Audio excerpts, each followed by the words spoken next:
Pecha Kucha 43, Internet Historian and Dishonored 2.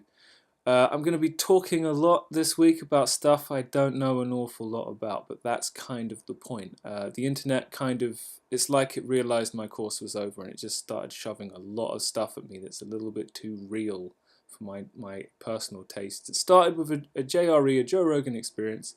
He talks to Sargon of Akkad, who's like a social media guy. He seems to get in a lot of arguments about personal politics, gender politics. He is on some shit lists for some feminists, that much is true.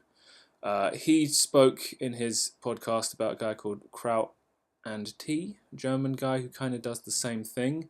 He was doing a satirical look at this Kang guy who seems to be spreading a lot of anti-white sentiment around. A former hip-hop artist becomes some kind of racial promoter. Kekistan was brought to my attention as well. The Free State of Kekistan, or Freeing the State of Kekistan, a fictitious place where people sign up, much like they in sentences they claim that they're Jedis because they just don't want to be a part of the conversation, not seriously, but they're internet trolling really. Speaking of trolling, you can't troll the poll. Sargon also used the phrase weaponized autism, and it's like apparently there are people out there with that kind of autistic genius where they can use superpowers to find out information that just beggars belief. Shia LaBeouf is an artist now, and he has a thing called He Will Not Divide Us. He puts a flag somewhere, and then everyone on the internet tries to find it and ruin what he's trying to do. The autism comes in here because he keeps hiding the flag and they keep finding it. How was a lot of this brought to my attention more accurately through the Internet Historian, a guy who he wins me over with his video editing techniques, but what he says is actually quite intelligently said. It's researched to a point, and it's interesting. He told me how Mountain Dew asked the internet to name its new flavor. What a terrible mistake that was. Hitler didn't do anything wrong was the overall majority winner. Rainforest, he talks about this, a convention for furries that went horribly wrong because it turns out people who like to dress up in furry animal costumes sometimes like to misbehave too. DashCon, kind of the same thing, a convention for Tumblr users that was ruined not by the people who attended but by the organizers. It sounds like it was just a straight up con job and they paid a lot of money and got almost nothing. It's pessimism is the theme of this week. The Balloon Boy was a big deal to people who watch the news, apparently. Kid went up in a balloon, travelled across America, only for it to turn out the kid was not in the balloon. The kid then kind of threw his parents under the bus by saying something that made it sound like it was a hoax on live TV. As the Internet Historian is talking about this, he actually does what sounds like meticulous research in favour of the father who claims that it wasn't a hoax, it was just an accident.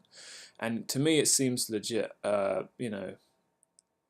It's a disturbing thing, but the father of the boy actually got in touch with the Internet Historian and kind of gave even more evidence that makes it seem like the people who were up to no good, it was really more the media and the legal services who were caught in lies, but because, who's going to watch The Watchmen, they kind of got away with it. So, rereading Three Kingdoms, the massive semi-historical novel, I was struck at the end by how many events seem to mirror events right at the start of the book.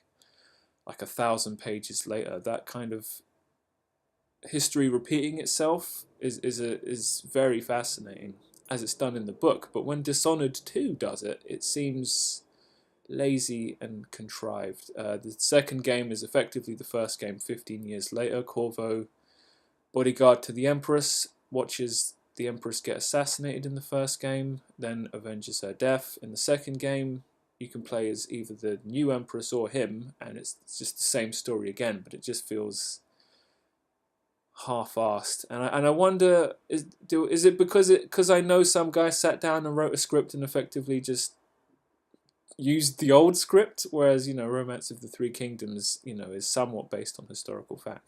That might be it. Where Dishonored 2 does shine is it did something rather innovative around time travel. You go through a level which is effectively happening in two different times at the same time, and through one item you can actually see what's happening at both times at the same time. And it's fascinating, it's very interesting, and it has a direct impact on the gameplay mechanics. It's brilliant. Dishonored 2 also has remarkable concept art. I'm sure it's not unique in that, but the quality of like the painting for the character concepts, which are very, very prominent in the game, is quite noticeable. The last boss is a accredited painter. It's something that works its way into the narrative of both the first and second games in a way that it's refreshing, especially as an illustrator. I'm not exactly wanting to be a painter, but you know, when you see good stuff, it's awesome. This is the guy who they used to promote all the massive portraits you find in the game world. In the first game, he's an inventor. He effectively catapulted the world into the Industrial Revolution. A bit sad he couldn't quite make a living being an incredibly talented portraitist in its own regard. So there's the pessimism there from a guy trying to be an illustrator. I was listening to some Dynasty Warriors music this week, and Dynasty Warriors 9 is somewhere on the horizon, so the quote of this week is, "Don't pursue Lu Bu. You've been warned. Yuan Shao is giving you the best advice you'll ever hear and the best advice he'll ever give. Take it, because Lu Bu will murder you." That brings us to the end. Pecha Kucha 43, and I'll see you next time.